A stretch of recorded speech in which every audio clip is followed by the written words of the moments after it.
नमस्कार, आप देख रहे हैं अपना उत्तर प्रदेश। मैं हूं आपके साथ सचिन चौहान। बात होगी तमाम खबरों की ताबड़तोड़ अंदाज में। उन्नाव में नहीं थम रहा है भूमाफियाओं का आतंक। दिन दहाड़े जमीन पर कब्जा करने पहुंचे माफियाओं ने किया फायरिंग। स्थानीय लोगों के विरोध करने पर फायरिंग में 2 लोगों के घायल होने की आशंका। उन्नाव में भूमाफियाओं के कब्जे और अफसरों की अनदेखी से अस्तित्व खो रही है गंगा की सहायक नदी कल्याणी। पुनर्द्वार के लिए डीएम और सीडीओ ने किया निरीक्षण। सफाई और नदी कब्जा मुक्त कराने के दिए गए आदेश। पीलीभीत में बाढ़ के पानी में फंसे 7 लोग। रेस्क्यू टीम ने निकाला बाहर। सभी लोग सुरक्षित हैं। देवरिया में सफाई कर्मी ने छेड़खानी का विरोध करने पर छात्रा की जमकर पिटाई की है। शिकायत के बावजूद पुलिस ने अब तक कोई एक्शन नहीं लिया। फतेहपुर में युवक की लाठी डंडे से पीट कर हत्या। इलाके में मचा हड़कंप। जमीनी विवाद के चलते भाई और पिता पर हत्याकांड। सिद्धार्थनगर में मोटरसाइकिल से जा रहे 2 युवकों की मार्ग दुर्घटना में मौत की खबर। पुलिस ने कराया पोस्टमार्टम। लखनऊ में लापरवाह विद्युत अधिकारियों के खिलाफ विधायक आशीष सिंह आशु ने लिखा है पत्र। विधायक ने ऊर्जा मंत्री से की है समाधान की मांग। पत्र सोशल मीडिया पर वायरल। बरेली में एसएसपी ने औवला इंस्पेक्टर प्रवीण कुमार को धार्मिक विवाद में किया है सस्पेंड। कल हुई थी इंस्पेक्टर प्रवीण कुमार की पोस्टिंग। लखनऊ में संजय कुमार सिंह को बनाया गया है बीकेटी थाना प्रभारी। पुराने इंस्पेक्टर को हटा आईजीआरएस प्रकोष्ठ का प्रभारी बनाया गया। फतेहपुर में मधुमक्खी के हमले से 5 लोग घायल। 3 बच्चे, महिला और युवक इसमें घायल। अस्पताल में भर्ती करवाना पड़ा। नोएडा में पुलिस ने नशे की हालत में नाले में गिरे युवक को बाहर निकाला। अस्पताल में कराया गया एडमिट। पुलिस मामले की जांच में जुट गई। नोएडा में बंद पड़ी कंपनी में लगी भीषण आग। कड़ी मशक्कत के बाद मुश्किल आग को कंट्रोल किया। बदायूं में चेकिंग के दौरान बदमाश और पुलिस के बीच मुठभेड़। बदमाश और हेड कांस्टेबल को लगी गोली। 315 बोर का तमंचा, 5 खोखे कारतूस बरामद। सहारनपुर में बाग में लटका मिला है अज्ञात व्यक्ति का शव। पुलिस ने पोस्टमार्टम के लिए भेजा। हाथरस में पुलिस और बदमाशों के बीच मुठभेड़। 12 साल के बच्चे का अपहरण करने वाले 2 अभियुक्तों को गिरफ्तार किया। मोटरसाइकिल हेलमेट भी बरामद। लखनऊ में 50,000 का इनामी बदमाश गिरफ्तार। गौवंश की तस्करी में था शामिल। इटावा में लेखपाल और पुलिस के साथ ग्राम प्रधान और दबंगों ने जमकर मारपीट की है। जमीन पैमाइश करने पहुंचे थे लेखपाल और पुलिस। करीबन 1 दर्जन लोग इसमें जख्मी हुए। अलीगढ़ में चोरों का आतंक जारी है। दिन दहाड़े महिला से की है लूटपाट। मामले की जांच में जुटी है पुलिस। फतेहपुर में अज्ञात चोरों ने 2 घरों को निशाना बनाया। लाखों की झूठी और नकदी पर हाथ साफ किया। मामले की जांच में जुटी है पुलिस। बुलंदशहर में पुलिस की शातिर गौकश से मुठभेड़ का यह मामला। गोली लगने से बदमाश घायल। तमंचा, 1 खोखा, कारतूस और बाइक बरामद। फतेहपुर में नदी में स्नान करने गए युवक की गहरे पानी में डूबने से मौत। पुलिस ने शव को बाहर निकाला। पोस्टमार्टम के लिए भेजा। शराबस्ती में राप्ती नदी का जलस्तर हुआ सामान्य। बाढ़ में डूबे 2 व्यक्तियों की मिली है लाश। परिजनों में मचा कोहरा। अलीगढ़ में माध्यमिक शिक्षा परिषद के स्कूलों में आज से ऑनलाइन अटेंडेंस लगना हुई शुरू। ऑनलाइन अटेंडेंस के विरोध में उतरे माध्यमिक शिक्षा परिषद के कर्मचारी। इटावा में नेशनल हाईवे 19 ओवरब्रिज पर भीषण सड़क हादसा। अज्ञात वाहन ने ऑटो को मारी है टक्कर। 1 की मौत, 6 घायल। फतेहपुर में शिक्षकों ने किया प्रदर्शन। अपनी मांगों को लेकर सौंपा है ज्ञापन। कासगंज में डीएम ऑफिस पर किया है पीड़ित परिवार ने आत्मदाह का प्रयास। 11 वर्षीय बच्चे के साथ की गई बदसलूकी। शिकायत के बावजूद नहीं हुई कोई कार्रवाई। बुलंदशहर में अतिक्रमण हटाने गई टीम को पुलिस को विरोध का सामना करना पड़ा है। दबंग और पुलिसकर्मी से नोकझोंक भी हुई है। अधिशासी अधिकारी को धमकी भी मिली है। रायबरेली में तेज रफ्तार का कहर देखने को मिला। आपस में ही टकरा गई 2 बाइकें। हादसे में महिला समेत 6 लोग घायल। फतेहपुर में अराजक तत्वों ने युवक के साथ जमकर मारपीट की है। भीम आर्मी के प्रदेश अध्यक्ष ने पीड़ित से किया मुलाकात। हर संभव मदद का आश्वासन। प्रतापगढ़ में बेटे की कातिल बनी है मां। आशिक के साथ मिलकर उतार दिया मौत के घाट। पुलिस ने शव को पोस्टमार्टम के लिए भेजा। कानपुर में छात्रा के मोबाइल पर चोरों ने किया हाथ साफ। घटना का सीसीटीवी फुटेज सामने आया। लखनऊ के एक होटल में देर रात लगी आग। दमकल की गाड़ियों ने बमुश्किल 2 घंटे बाद आग को कंट्रोल किया। लोगों को सुरक्षित बाहर निकाला गया।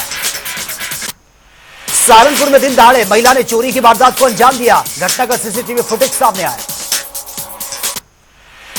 सहारनपुर में अपर पुलिस महानिदेशक ने कावड़ मार्ग का अधिकारियों संग किया निरीक्षण। अधिकारियों को आवश्यक दिशा निर्देश भी दिए गए।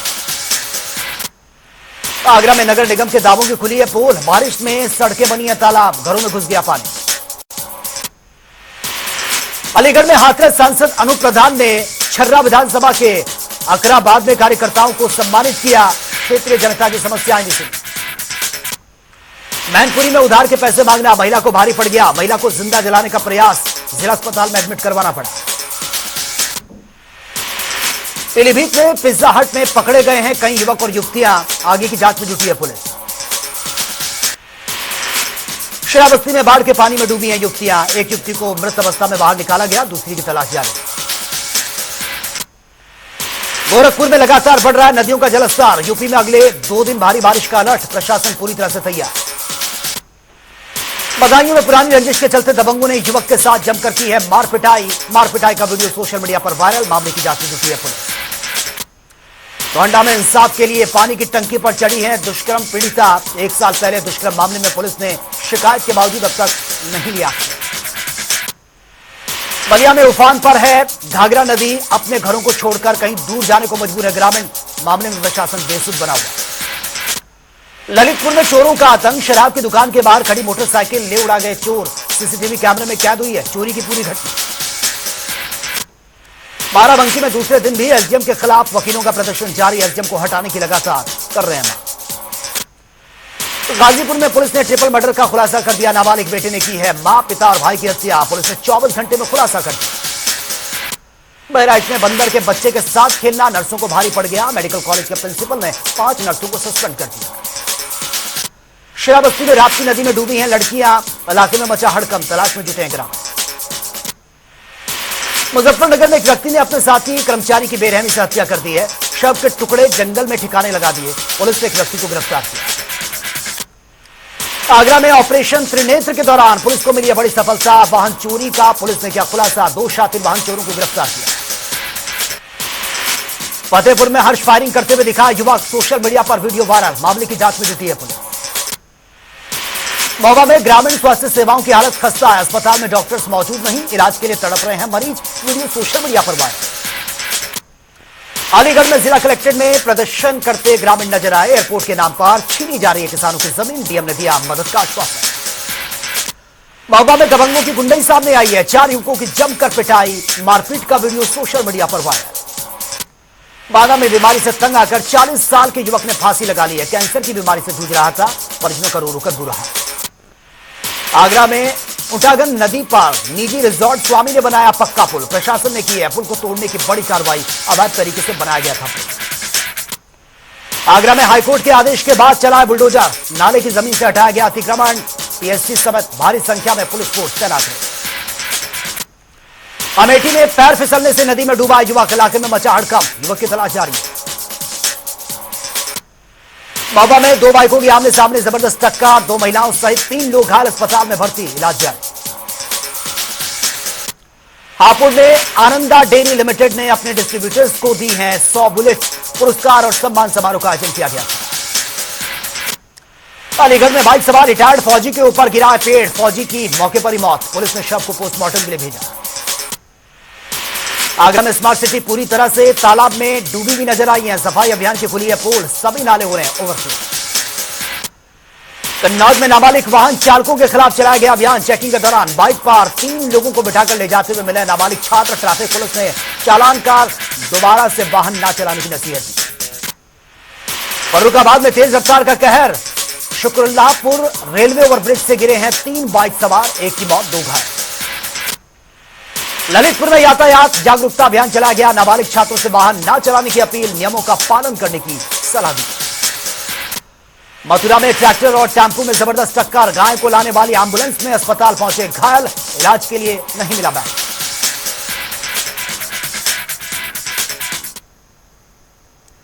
तो चलिए आगे आपको छोड़ जाते हैं जनता टीवी के तमाम रिपोर्टर्स की ग्राउंड जीरो रिपोर्ट के साथ।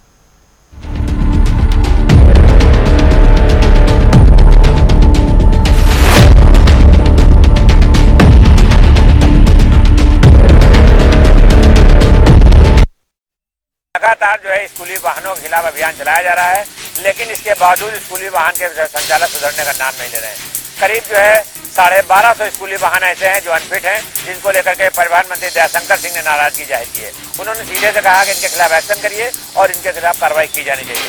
अब आरटीओ की पूरी टीम ऐसे वाहनों को खंगाल रही है और ये सब तब है कि बीते 1.5 महीने छुट्टी चल रही थी, लेकिन वाहन मालिकों ने जो है इनकी फिटनेस नहीं कराई और अब जब स्कूल खुल गए हैं, बच्चे स्कूल जाने लगे हैं, तब इन स्कूल मालिकों को होश आया है कि हमारी गाड़ियां अनफिट है और परिवहन विभाग ने ऐसे 1250 गाड़ियों नोटिस जारी किए है। अब दिखाया जा रहा है कि जो वाहन अनफिट है उनको फिटनेस ग्राउंड ले जाने में काफी कवायद करनी पड़ती है और 1-2 दिन में बच्चों को अभिभावकों को खुद ढोना पड़ रहा है। अब पर डे 150 से 200 ज्यादा वाहन जो है ठीक नहीं हो पाएंगे, जो अनफिट हैं, जो इनको ठीक करने के लिए परिवहन विभाग लगातार जो कोशिश कर रहा है, लेकिन अनफिट वाहनों के मालिक फिटनेस ग्राउंड नहीं पहुंच रहे हैं। अब देखना यह है कि कब तक ये काम हो पाता है, लेकिन इतना जरूर है कि 1250 वाहनों में अनफिट वाहन जो है, इनमें बच्चे स्कूल जाने के लिए मजबूर हैं। कैमरा पर्सन आशीष के साथ पीएन मिश्रा, जनता टीवी, लखनऊ। नाबालिग बच्चों द्वारा लगातार हो रही दुर्घटनाओं के मद्देनजर आज टीएसआई आलोक तिवारी ने पीएन इंटर कॉलेज स्कूल में जाकर तो नाबालिग बच्चे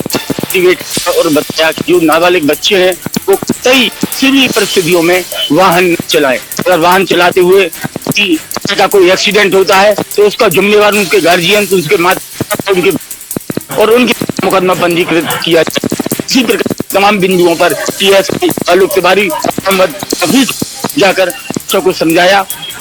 बताते चले इस शहर में सबसे ज्यादा वाहन आते हैं और आए होती हैं, इनमें प्रमुख रूप से जो नाबालिग बच्चे जिनकी उम्र 18 वर्ष से कम है उन्हीं की ये घटना की जाती है, क्योंकि वो वाहन पर कंट्रोल नहीं रख पाते और अपने मित्रों के साथ ऐसी लापरवाही से गाड़ी चलाते, जिसके मद्देनजर पुलिस अधीक्षक के निर्देशन में टीएसआई आलोक तिवारी ने पीएन कॉलेज में जाकर बच्चों को उच्च शिक्षा दी कि वाहन न चलाएं।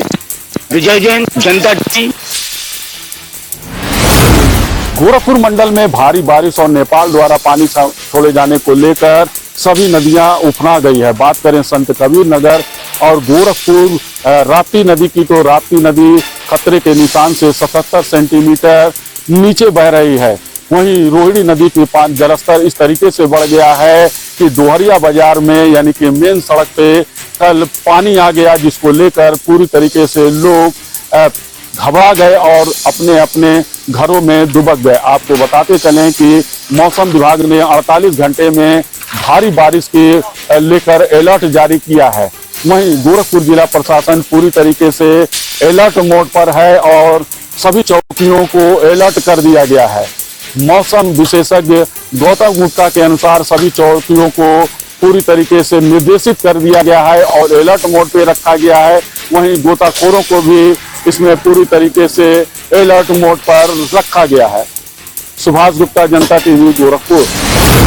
मैं हूं जूही और जनता टीवी में आपका स्वागत है। एक तरफ महंगाई की मार से जनता परेशान है, दूसरी तरफ बारिश और बाढ़ से किसान परेशान है। आपको बता दें कि जिस तरह से एक तरफ बारिश हो रही है, जहां बाढ़ आ रही है, बाहर जो है किसानों के फसलें खराब हो रही हैं पानी से, वहीं बाहर से आने वाली सब्जियां जो है वो रास्ते बंद होने के कारण वो मंडी तक नहीं पहुंच पा रही। वहीं दूसरी तरफ मंडी में सब्जियों के जो दाम है वो आसमान छू रहे हैं, जिसके चलते आम जनता इतना ज्यादा परेशान है कि सोचने को मजबूर है कि वो क्या खाए खुद और क्या खिलाए दूसरे को। अगर हम बात करें आलू की, जो बेसिक सब्जी है आलू टमाटर की, वो 100 रुपए किलो इस समय मंडी में बिक रही है, जिसको लेने के लिए जो आम जनता, जो मिडिल क्लास जनता है, जो माध्यमिक स्तर की जनता है, वो सोचती है, जो रोज सुबह कमाते हैं और शाम को खाना खाते हैं, उनके लिए सब्जी खरीद कर खाना एक बहुत बड़ी चुनौती बन गया है। और जनता से जब हमने इस बारे में बात की, महंगाई को लेकर जनता से पूछा कि आखिर वो क्या कहती है, वो क्या सोचती है, तो जनता ने एक ही बात बोली कि जिस तरह से महंगाई आसमान छू रही है, जिस तरह से जो दैनिक चीजें हैं जिसको गरीब आदमी जो है खाने के लिए मजबूर हो रहा है, खाना खाने के लिए मजबूर हो रहा है, वो सोचना पड़ रहा है उसे कि वो अपने परिवार का पालन पोषण कैसे करे। जो सब्जियां आमतौर पे बड़े घरों में खाई नहीं जाती हैं, वो सब्जियां भी आज गरीब परिवार में खाने के लिए गरीब परिवार को सोचना पड़ रहा है। ऐसे में जनता ने सरकार से सिर्फ ये अपील की है कि सरकार को इस विषय पे ध्यान देना चाहिए। जिस तरह से महंगाई आसमान छू रही है, उसका ध्यान रखते हुए थोड़ा सा ध्यान देकर इस तरह से काम करना चाहिए कि ना गरीब परेशान हो और ना अमीर परेशान हो, क्योंकि गरीब मेहनत करता है, मेहनत करता है दिन भर और रात में 2 वक्त की रोटी जुटाता है, और अगर इस तरह से महंगाई बढ़ती रही तो उसके लिए 2 वक्त की रोटी जुटाना भी जो है बहुत मुश्किल हो जाएगा। बाकी अब जनता की राय और जनता की सोच पर क्या करती है सरकार, ये देखने वाला वक्त बताएगा। बाकी बने रहिए हमारे साथ और देखते रहिए जनता टीवी। मैं जूही श्रीवास्तव, वीडियो पर्सन के साथ, नोएडा। संगठन ने मासिक पंचायत बैठक का किया आयोजन, किसानों की विभिन्न समस्याओं को लेकर सौंपा ज्ञापन। आपको बताते चले जनपद कानपुर देहात के रसूलाबाद विकासखंड कार्यालय में भारतीय किसान यूनियन टिकैत संगठन के ब्लॉक अध्यक्ष रणवीर यादव और तहसील अध्यक्ष कृष्ण किशन कठरिया के द्वारा मासिक पंचायत बैठक का आयोजन किया गया, जिसमें प्रमुख रूप से उन्होंने ज्ञापन में गौशालाओं में गौवंशों की अव्यवस्थाओं पर ज्ञापन में प्रमुख रूप से मांग रखी गई, और साथ ही गांव में बिछाई गई पाइपलाइन की कार्यों को पूरा कराने की मांग की गई। जहां पर भारतीय किसान यूनियन टिकैत संगठन के ब्लॉक अध्यक्ष रणवीर यादव ने बताया कि गांव में पाइपलाइन बिछाई गई और जिसके बाद पाइपलाइन बिछने के बाद अभी भी काम अधूरा पड़ा है और गांव की सड़कें क्षतिग्रस्त हैं। वहीं गौशाला में गौवंशों की स्थिति बारिश के बाद दयनीय है, जहां पर जिम्मेदार भी अब उन गौशालाओं में गौवंशों की स्थितियों को दूर करने की जो कवायद कर रहे हैं उसको आग्रह कर रही है। जहाँ पर विभिन्न मांगों को लेकर उन्होंने ज्ञापन सौंपकर जल्द ही समस्याओं का निराकरण की मांग की। अगर समस्या निराकरण मांग न होने पर तहसील व ब्लॉक परिषद के बाहर विरोध प्रदर्शन करते हुए धरना प्रदर्शन दिए गए। अब देखना यह है कि किसानों की विभिन्न समस्याओं को लेकर जो ज्ञापन सौंपा गया है वो ज्ञापन की मांग को लेकर कितने यानी कि जिम्मेदार अधिकारी सजग होंगे और कितने यानी उन समस्याओं का निराकरण हो पाएगा। विशाल सिंह, जनता टीवी, रसूलाबाद, कानपुर। मैनपुरी में हाथरस मामले को लेकर आज 7 दिन से अधिक समय हो चुका है, और वहीं पर आज साकार बिस्वरी के जो बिस्मत थाना क्षेत्र में आश्रम है वहां पर आज मंगलवार को काफी उनके भक्तों का तांता लगा हुआ है। पुलिस फोर्स बढ़ा दिया गया है। वहीं पर आज उनकी जो मान्यता है लगातार वहां पे अनुयायी हैं, बैरिकेडिंग जो लगाई रखी है, वहीं पे माथा टेक कर उनसे प्रार्थना कर रहे हैं, साकार बिस्वरी को परमात्मा मानते हैं। तो वहीं पर मैनपुरी में अभी तक जो है मैनपुरी में 4 लोगों की गिरफ्तारी हो चुकी है और लगातार अभी भी धरपकड़ चालू है। बिस्मत थाना क्षेत्र का जो अभी दृश्य जो है कि वहाँ पे पुलिस अभी भी उस जो आश्रम पे मौजूद है, और अभी ये भी पता नहीं लग पा रहा है कि बाबा जी आश्रम में हैं या नहीं है। लेकिन भक्तों से पूछा जा रहा है तो भक्त लगातार यही कह रहे हैं कि हमारे प्रभु जो परमात्मा है वो यहीं पर हाथरस के बाद जो घटना हुई थी उसके 2-2:30 बजे के करीब यहाँ पे आ चुके हैं। और वहीं पुलिस को लगातार पूछा जा रहा है तो पुलिस लगातार यही कह रही है कि यहाँ पे भोले बाबा नहीं है। अब देखने वाली बात होगी क्या भोले बाबा यहाँ मिलेंगे या आसमान निकल गया, जमीन खा गई, पता ही नहीं चल रहा भोले बाबा के बारे में। जनता टीवी।